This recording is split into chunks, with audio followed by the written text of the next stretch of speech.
baromètre. Le Fonds de garantie des victimes révèle ce matin son baromètre de la non-assurance routière. Un fléau en France 2024. 243 000 défauts d'assurance. Et vous allez l'entendre, les conséquences peuvent être lourdes. Bonjour Julien Renki. Bonjour. Vous êtes le directeur général du Fonds de garantie des victimes. Votre boulot, pour le synthétiser, c'est d'indemniser les victimes lorsqu'un conducteur n'est pas assuré avant de vous tourner vers lui. Et si l'écrasante majorité des conducteurs sont assurés, il faut le rappeler, respectent la loi, les règles, vous dénoncez une hausse des accidents avec conducteurs non assurés, plus 3,3% des personnes prises en charge par vos services, près de 8000 victimes blessées, une augmentation de 5% du nombre de personnes décédées. Est-ce que vous expliquez cette hausse ? Alors tout d'abord, vous l'avez très bien résumé, on est face à un phénomène qui est inquiétant, en hausse. Le fonds de garantie indemnise la victime au nom de la solidarité nationale. Le fonds de garantie, il est financé par l'ensemble des assurés. Et puis après, il se retourne contre l'auteur, puisque c'est bien lui le responsable. Donc on est face à un phénomène qui reste marginal en France, heureusement, mais qui persiste et qui est même en légère hausse. Comment vous l'expliquez ? C'est le prix de l'assurance qui est trop élevé ? On en parlait encore il y a quelques jours.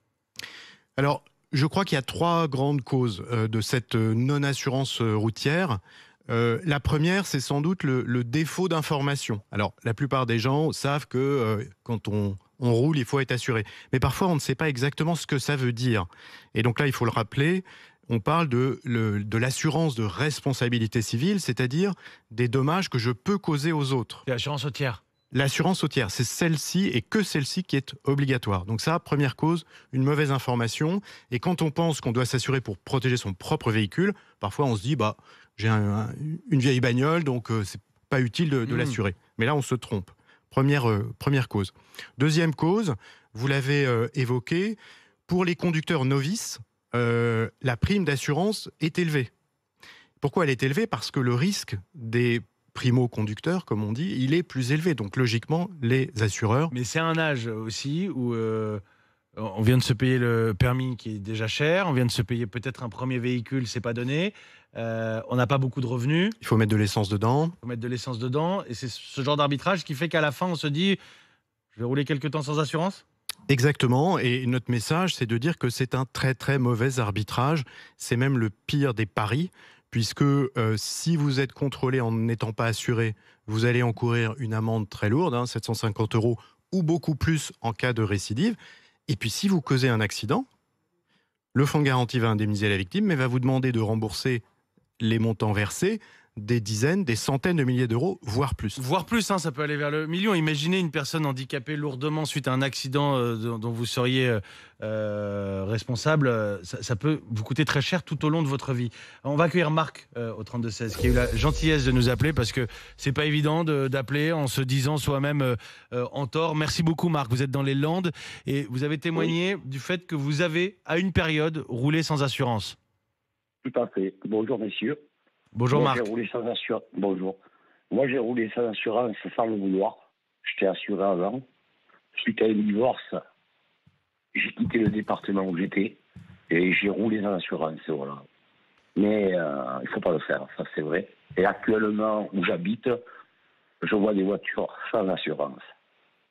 Mais parce que, pardonnez-moi, vous dites sans le savoir, c'est que vous étiez mal assuré en fait.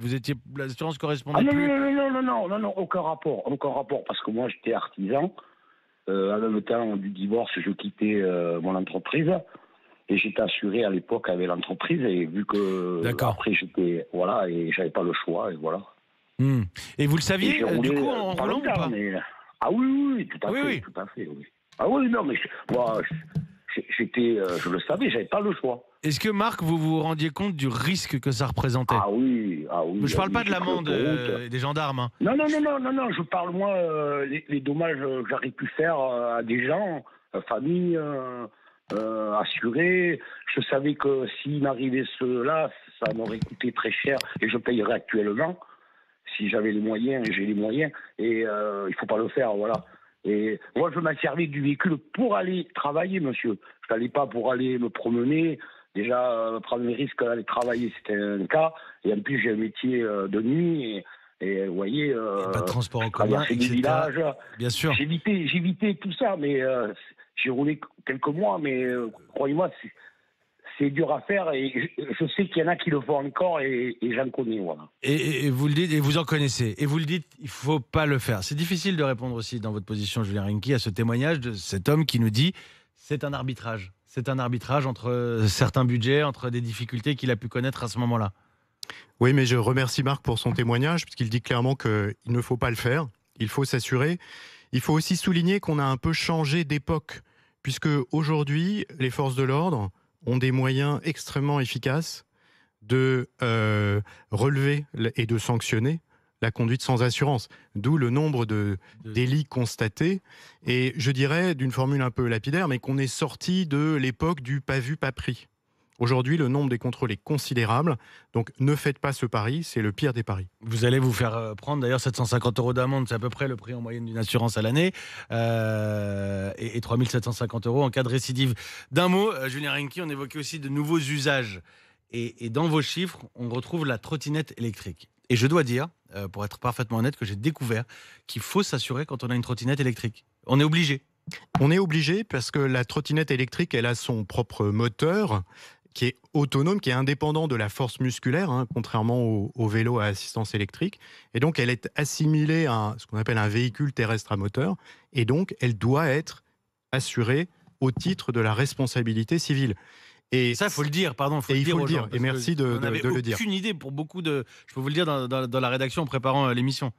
Absolument. Donc, merci de me donner l'occasion de le redire. On constate, nous, un nombre croissant d'accidents causés par ces trottinettes électriques.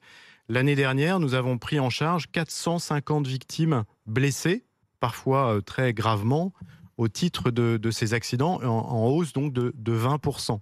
Donc c'est l'occasion de le dire, et je pense par exemple aux gens qui veulent s'offrir une trottinette ou aux parents qui en offrent une à leurs enfants. Il faut offrir avec l'assurance. Oui, comptez le prix de l'assurance dans ce joli cadeau.